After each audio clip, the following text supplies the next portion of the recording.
Good morning, all. I'm having a great time so far, and I hope you do too. I'm enjoying this event to the max, and I've been in pretty awesome conversations and great meets, and it was great listening to you, Brenda and Wendy, and I hope to share some of that story already. The future starts now. I'm here. And it's a privilege to be among such giants in talent.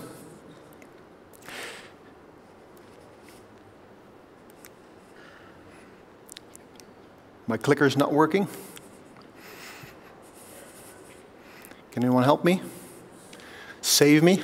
Yes, there I am. Good morning. Thank you very much. I'm a multi-role participant of life. I've worked in all kinds of domains, fields and jobs. And if it's one thing that I've learned over the years in all those jobs and fields and domains, is to achieve a lot with little to less means, while generating opportunities. And here's one of those circumstances that I've been trained in, who made me who I am today.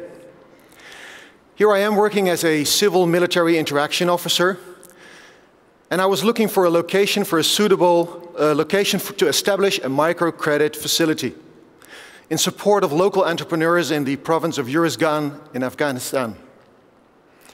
It is not easy, I can tell you, to work with entrepreneurs who have zero experience with the concept of a loan. Balancing the interests of a credit union against those of your commanders, and at the same time dealing with tribal issues among the entrepreneurs in the valley. It's in business and military and all those domains that made me who I am, learning valuable lessons, which I applied also in the journey that I've embarked on 2.5 years ago with the company that I'm with now. And I hope to share those with you. But to kick this off, I need you as a distinguished audience to help me illustrate my situation that I entered in 2.5 years ago. I have 3 questions. By the show of hands, and if you would want to help me, by the show of hands, whom of you knows my company, Witlox van den Boomen? 1, 2, that's not too many. Well, that's my situation. Whom of you works with a company of more than 300 employees and can work with a combined TA and talent branding budget of 75K plus? Well, that's what I thought so as well. That's a lot of you. And finally, whom of you has the dedicated talent acquisition team of more than 1 person? Well, to put it in plain linked English, I can't compete with the most in-demand employers of the world. I have to make my act a different act. And I want to share that story with you. My story is a David and Goliath story. I have to work in a highly competitive talent pool to come to work at a not well-known brand, hiring talent into that organization. And paraphrasing my situation, I soon learned, and I paraphrase President Clinton, former President Clinton, it's in the network, stupid. And here's how we went about. But first, a little bit about my company. Witlox van den Boomen, don't try to pronounce it, it will break your tongue. Let's refer to Witlox. It's a company I work for. It's located in Eindhoven. And according to the Intelligent Community Forum, it's one of the smartest regions in the world. And according to February 2014's Financial Times Foreign Direct Investment Index, it's the number 3 place to invest your money in, following London and Helsinki. Eindhoven produces 12% of our GNP in Holland. Eindhoven is the place where 22 patents are filed every day, on average. It's the place of Philips, ASML, and of course PSV Soccer Club. And we as Witlox, we provide professional specialist services to business operators, family-owned, private-owned business operators, in finance and legal. We are accountants, tax consultants, notary, lawyery, corporate finance, HR specialists. and I'm heading a staff of 35 in support of 300 professionals. And on a daily basis, I lead our talent and brand efforts. I have to learn to master my clicker, you see. But here's my story. My story is about a journey I embarked on 2.5 years ago. A story of little to no means, seizing opportunities, and making some pretty good results. It may sound a bit like a success story, like a grand plan or a vision beforehand, but none of that is true. Like Brennan said, it's every day's hard work and lessons learned paid for, every day. But here's already 3 lessons that I've learned. Number 1, employer branding is nothing if it remains a marketing communications job. Number 2, talent acquisition has no impact whatsoever if it remains a sole HR responsibility, as I believe that an open job slot primarily is the problem of the hiring team and the hiring manager and not HR's. It's a business problem. And number 3, it's my view, hiring managers cannot afford to act as consumers of the talent acquisition process by delegating the task to HR. But my main lesson learned on how to win the hearts of future talent in a highly competitive talent pool actually is very simple. Involve them all. What we as a company happen to do is being an accountant or a lawyer or a tax consultant. But what we as a company believe, and what I as a leader of talent and brand efforts believe, is that professional relationships improve business success. This is what we call at Witlox entrepreneurial friendship. Relationships do matter, and as a matter of fact, in the end result in engaged and hired talent. It results in revenue and profit, and it results in continuity and growth. But it, however, requires a specific skill set. Communications and personal effectiveness skill set, and a basic attitude of entrepreneurial external orientation. 2 requirements that in our more traditional industry are not self-evident. To illustrate, to picture my situation of 2.5 years ago, here's what. Imagine an HR team cornered. And imagine business leaders acting like cowboys, trying to move the herd to the next green pastures. And when I started, I inherited an HR team cornered. Cornered because the desired seat at the table was not allowed nor earned. And they had a budget of close to non-existent. And the team's behavior was best described as defeated. Not exactly an ideal team to take into battle. The main reason why I joined this company was because I met a board with a vision of growth and change. As always, reality bites the dust in comparison to the recruiting pitch they made. Our business leaders were casting their vision like cowboys and in trying to drive the herd to the next green pastures. And although their intentions were good, demands for our professionals were changing from rear view mirror experts to help me improve my business success predictors. Markets were changing from sellers to buyers markets. And demands for stricter governance was increasingly enforced upon us. But our board felt changing and growing was compelling to stay in business. But they were making these big cowboy gestures. I don't know how you drive a herd, but you make a lot of noise, and they did as well. They made that in the form of presentations, fireside chats, and town hall meetings.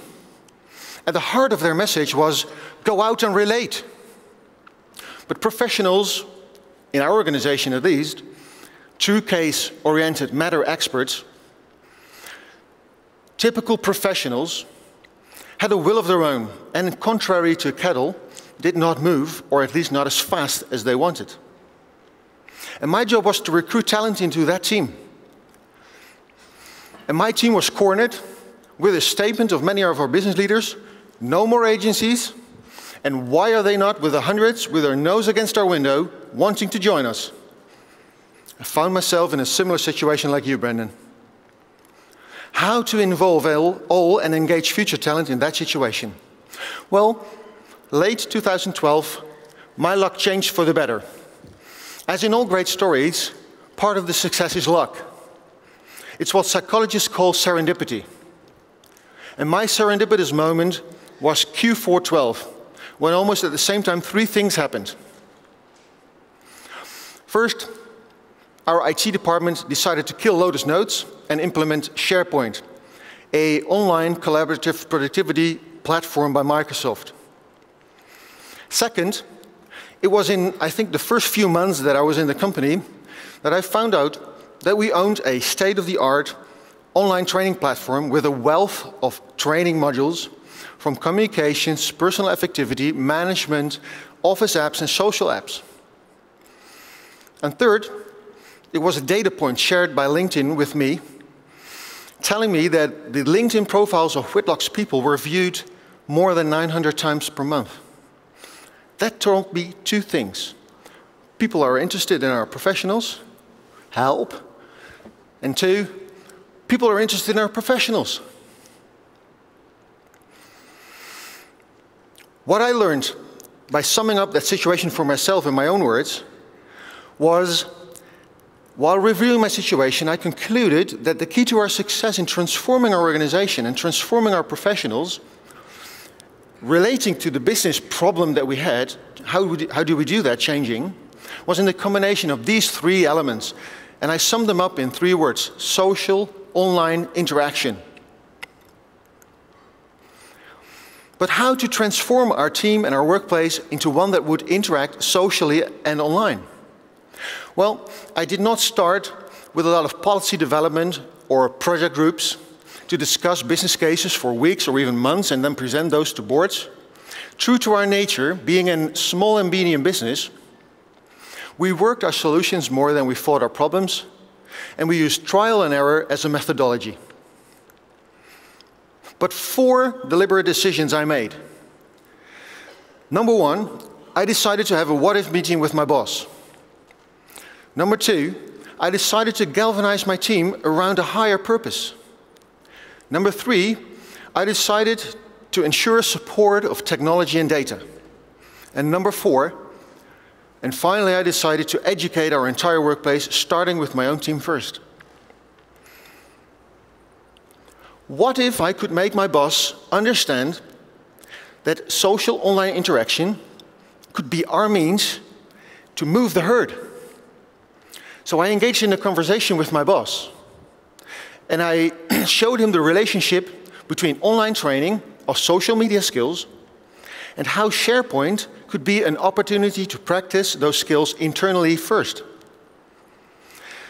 And later, apply those skills in referral recruitment and generation of business opportunities. And how this would help in transforming our professionals from being case-oriented matter experts to relationship-oriented people with an external orientation. I later coined this in a mission statement for our joint HR and Marcom team.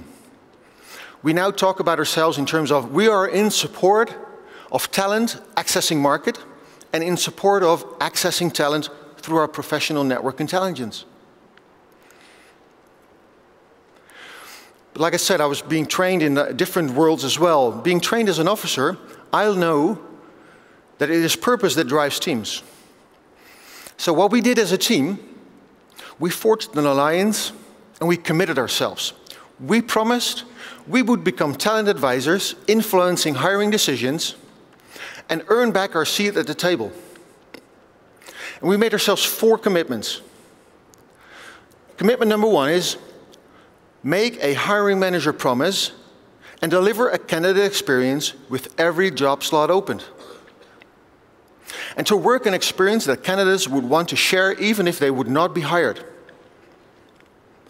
Commitment number 2 is never, ever again start running to fulfill a vacancy the moment the job slot opened. We vowed to perform passive talent acquisition from now on and not be reactive recruiters anymore. And we made that operational in simple terms. We would build specific talent pipelines, and we would search for those for at least 50 minutes per day per HR partner. And we hired a student who became our 1 day per week sourcer. Our number 3 commitment was never ever again accept to fulfill an open job slot without involving the hiring team and the hiring manager. We do that in practical, simple terms again, by helping teams in the form of pre-edited in-mail text. And we use an auto social referral tool to which our people grant access to their online profiles via that tool to share content. This commitment requires us to constantly change the conversation around with managers and teams. Not to focus on numbers of job slots fulfilled, but instead on levels of engaged talent pipeline. Not on revenue gained while trying to move the herd, because that's a result of what we do, but instead focus on stories told, events shared, messages conveyed, relationships built, and market engagement increased. Because we believe relationships matter, and those will have a return on investment. The 4th commitment that we made is, from now on we promise to team up with Marcom, marketing and communications, maintaining our online presence on our website, on SharePoint, on our career page and company page, on our social media platforms. We both need to work together. It's not a battle who owns the career page, it's our career page. And we both need to encourage the business to share content such as experiences and events and projects and ideas and articles, to build personal brands connected to that of the companies, to share our company's story. The 3rd deliberate decision that I made was to ensure support of technology and data. Again, from my other background, I've learned to influence decisions based on intel. You never go into a mission without intel. And it applied the same way in my workplace situation. By the power of technology and data, you can persuade. Using data points in conversations with teams and managers is extremely helpful. I always use 2 data points at least once a week. I explain to our managers that out of a 7.2 million working population in Holland, I can reach 5.4 million because they have a LinkedIn profile. There's no other channel that can match that reach. There's another data point, 70% of vacancies, and I trust it's close to the same in other countries, but in Holland it's 70% of our vacancies is filled without them being published, which means that they were filled socially, which today means online. So what we did is we hired a former intern in a temp assignment in the role of a business analyst. We've never had that role before in our company. And we asked him to do 2 things. Help us gear our technology towards our day-to-day needs for data, and provide us with relevant data to support decision-making by teams and managers on hiring, marketing, and selling. And the 4th deliberate decision that I made was, well, I felt it was imperative to educate the entire workplace. Educate them to what it means to communicate a brand, to reach out to talent, to be talent ambassadors. So we rolled up our sleeves again, and we got to work, and we started with our own team first. Every member today, every team member, is required to stay on top of the issue by joining internal workshops, by following LinkedIn webcasts, by reading the white papers, and share the best practices back into our team. And we specifically trained them in data-driven decision-making. In the workplace, we were as practical as an SMB company can be. We delivered LinkedIn workshops. We started different professional networking groups online. We used posters to explain and communicate online interaction to our teams. We used a group of what we called LinkedIn accelerators, early adopters of our social online interaction concept, setting the example and pace of our social online interaction efforts. And it is noticeable the growth and the attention for our online training content, which was called LinkedIn for Professionals, as well as Twitter and Facebook. It increased tremendously. But we also learned by making mistakes. We learned by making mistakes to educate managers how to read online profiles instead of resumes. How to make sure managers worry more about not sharing jobs by their teams than seeing jobs published. And finally, we as HR, we learned the importance of real-time communications with hiring teams to ensure that we understood their sense of urgency concerning their job slot open.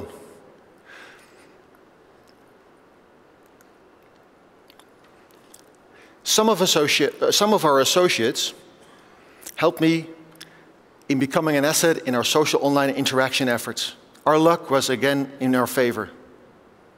And one of them, and this is my personal favorite, at face value best described as one of those accounting clerks from the classic series The Office. Have you ever seen The Office? Rather dull environment. People taking care more of, well, the nitty-gritty of things and not really the business opportunities they see. And he looked at face value like that. But he was a person with a very specific niche type of knowledge on VAT in the stud farming branch. Yes, we can make a business out of almost everything. He intended to share that knowledge, at least the current state of it, in a small customer event. And he anticipated 35 participants. And by a certain time, he had less than 20 subscriptions for his event. And by the time, he followed a LinkedIn workshop that we gave. And intuitively, he felt, if I use this, it may help me. And he started sharing this event and his knowledge.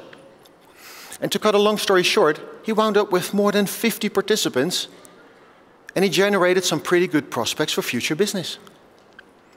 He became, until today, one of our lighthouse examples of the power of social online interaction, and till today is one of our most active people sharing and liking. More examples soon followed. A lawyer specializing in rent and lease started writing short stories and publishing them on our company page, and they became a great means to engage legal talent. A payroll services team publishing relevant news on our corporate HR knowledge group, and in actively inviting their customers to join that group, and even invite the relationships of that customers to join that group. A manager using our pre-edited email text to actively engage talent himself. And finally, a clever young accountant who was poached by a Big Four competitor, and he went to meet them, and he shared back his network intelligence back into our organization. He happened to be the son of one of our board members, so it was very helpful, and we learned a lot by using that network intelligence. Of course, we managed to retain him without the influence of his father. What did we achieve? Once more a question. Whom of you has ever read those most in-demand employers' emails by LinkedIn? Show of hands. A lot. Whom of you has never ever been jealous on those rankings, that you're not there? I have been tremendously jealous, but I found out I can't compete with them. It's simply not possible. I don't have the budget, I don't have the time, I don't have the team. But I've learned how to compete with them, not through budget, not through being better than they are, but I've learned to compete with them through our main asset, and that is our talent and brand story that we share and tell through our professionals. That's how we compete. The mere fact that we are great accountants, that we are among the best Dutch lawyers, that we are a top 12 firm in the Netherlands, these facts don't sell. Our professional community does. And today, 89% of our professionals has a LinkedIn profile. And they are viewed close to 4,000 times a month. That's a plus of 450%. It's an increasing number of that 89% that utilizes our combined professional network intelligence to engage with talent and business opportunities. We are reaching talent at scale nowadays. We couldn't possibly fathom that was possible. 3 million impressions of our brand, leading to huge numbers of considerations of actions by viewers of our brand. And it resulted in 26 online impacted hires out of 47 over the last 12 months. I know my numbers are smaller, but my problems are the same as with the big companies. And still, our talent brand index, which I think is a good standard to measure your employer brand, improved to 29% from 19 year over year, making us #1 at the moment out of a peer group of 9. Out of a peer group of 9, 9 percentage point more than our next peer in that group. And of course, we also impacted some specific HR metrics. Yes, our cost of hire dropped to 30% of what we were used to. Our time to hire dropped from 6 months to somewhat more than 7 weeks at the moment. And our quality of hire increased, recognized by one of our board members who, and I quote, "It's different and better talent that I see around me," told us. Sometimes it's still a seat with only 2 legs and easily tilted, but I'm very pleased that my team is at the table again. And I'm sure that our talent and brand efforts can provide the combined impetus for launching further improvement of future talent and business opportunity engagement. To finish where I started, it's in the network, friends. Having said all that, here's my main 2 takeaways for today. #1, employer branding equals talent knows talent. It's in the network, friends. And #2, talent acquisition has no impact if it remains a sole HR activity. It's a shared effort with hiring teams and hiring managers. And I sure hope that what I've learned in my small SMB environment may inspire you to embark on a similar journey to utilize your company's network, intelligence, and become employers of choice in your own industry. Thank you.